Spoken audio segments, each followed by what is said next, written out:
How's Gasser? And Gasser says, hey, guys. I said, what? Did you see that thing on a bulletin board? I said, what thing? This is the way it went. You notice that the conversations in Army movies don't go.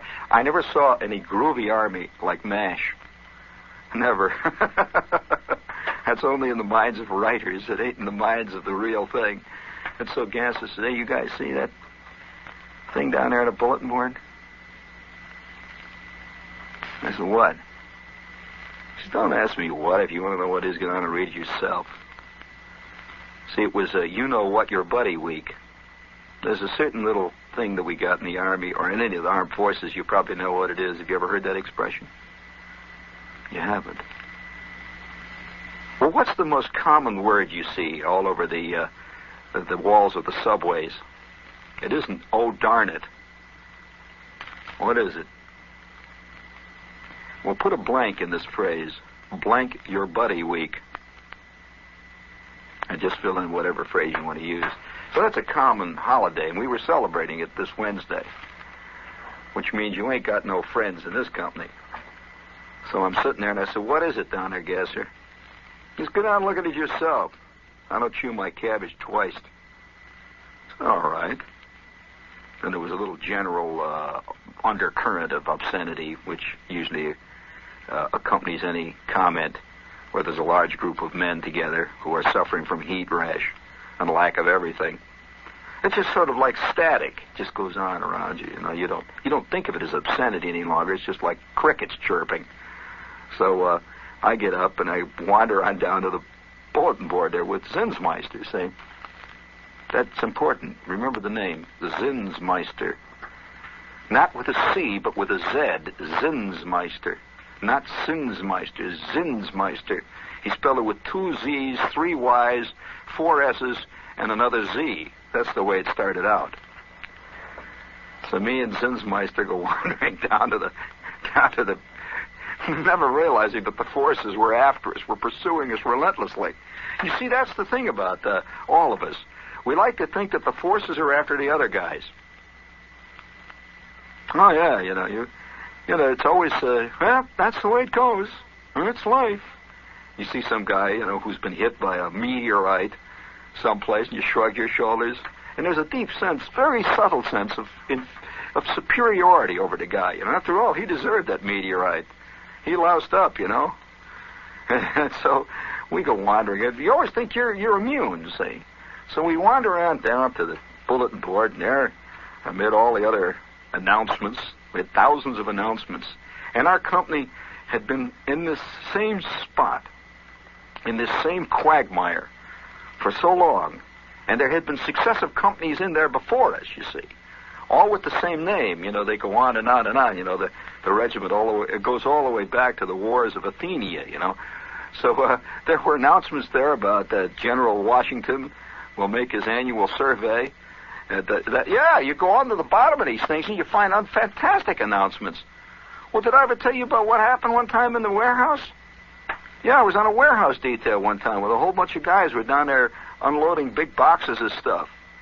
And just big boxes that were piled up like to the ceiling in this warehouse. Ordinary looking big square boxes. And somebody says, wonder what the hell's in this stuff.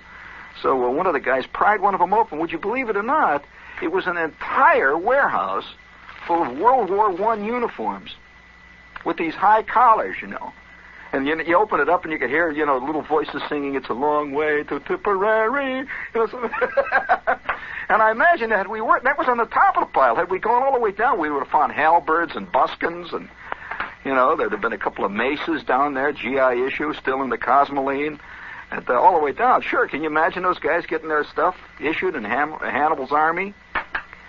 And they're issuing them the chain mail. The guy says, "No, this one don't fit. Come on, get out, move along there." And, it's the same old scene all the way down the line. And so I'm sitting in the company there and thinking about what I read in the Fool's Cap. You know what it said? Remember, the chief drive in this company was to get out of this company. And of course, this is an illusion, too. That most of us believe if we can get out of the rat hole we're in now, it can't be any worse. Oh, what a joke. What a joke. That, friends, is a true joke. Because if you think you got it bad, well, there's 5 billion situations that make yours look like the Bobbsey twins at the farm. That's a fact. And you keep getting yourself into these things, see? So I'm thinking about what I read down there, and me and Zinsmeister comes back, his eyes are shining. His eyes are, he sees a glimmer of hope. Zinsmeister had this fantastic IQ, and his eyeballs were just gleaming like 2 twin steel BBs of desire. And he sits down on the foot locker and he says, "Let's take the test." I said, "Well, I don't know nothing about that stuff." He says, "Who cares? We may pass." I said, "Okay." Here's what the announcement said. It said that they were having competitive examinations to send selected GIs of a certain age and specification to medical school to become MDs, to be automatically given the rank of captain. Oh, that's unimaginable. In our debased condition, we couldn't imagine anything. It's just like saying we're holding open nominations for king now. If you want to run, that's there. Take the selective exam. So we thought about that. See, a couple other guys came in. Me and Zinsmeister. There was a guy named Warner comes in. He sits down. And we all talked it over. And we said, "Let's go. What do you got to lose?" Which, by the way, is one of the great mythologies of mankind. What have you got to lose, friend? Woo-hoo. Yes, sir. So anyway, we goes down to the orderly room where they're taking these applications. And there was a whole line of guys standing in front of the desk there. The guy's writing it all out. See, because the whole company practically wants to get out. So we're signing up these things. We sign up a whole series of applications.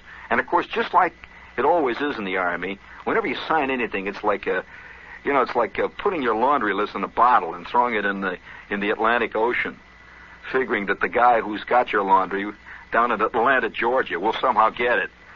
So this is you don't expect anything to ever happen with any of these things. So we signed up. So another 2-3 months go by, and we've forgotten completely about it. Because at that time, we were beginning to have fun because it was the summertime, and moss was beginning to grow under our armpits, which became our new hobby. Guys would match the moss that they were growing and mold on their shoulder blades and stuff like that. And so it was kind of exciting there for a while. And then we had the plague of gnats, which was kind of good. And the time the sand fleas came in and fought the gnats, we were sitting there watching them. That went on for a week. And the time we had the bats that came in, we had about 10,000 bats that came in to chase the chickens out. So it was an exciting time. And suddenly, without any warning, 8 a.m. one morning, we fall out for reveille, and names are called off. The following men will fall into the weapons carrier in suntan uniforms, cleaned and pressed. You will wear ties. You are taking an examination. And the name Shepard was on that list.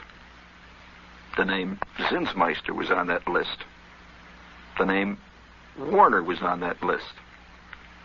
Also, the name Allen was on that list. Crawford was on that list. Bonfeld was on that list. Not to mention, oh well, why go on? And we were transported to a large shed about 4 miles away, where several men from the medical corps sat with us for 4 hours that day, and we took very involved examinations. I never took such exams in my whole life. They kept giving us different ones, and they kept timing them. And I got involved. I got excited because I was really doing it. Suddenly my brain was working. It was really working. Have you had those moments when your brain actually worked? Boy, those are exciting times, aren't they? Don't you ever look back on those days when you didn't have cheesecake between the ears and your head worked? And my head was working this day. And I looked over, and there's Zinsmeister sitting there, and the roses were in his cheeks for the first time. He was hitting them, too. Well, 3 weeks later, we were informed, a group of 36 of us, that we were on our way in just 10 days to medical school. Medical school? I'm going to be a surgeon. A surgeon? What are you going to be, Zinsmeister? Oh, I think I'll be how about an endocrinologist? That sounds good. Yeah. They do something with the ears, don't they? We sat there for hours, and we were pretending like we were taking each other's pulses. Come over here, Gasser. Hey, oh, boy, Gasser, oh, wow. Oh, you must have had some action down at the PX. Whoa, boy, you're going to... And we were, just flipping.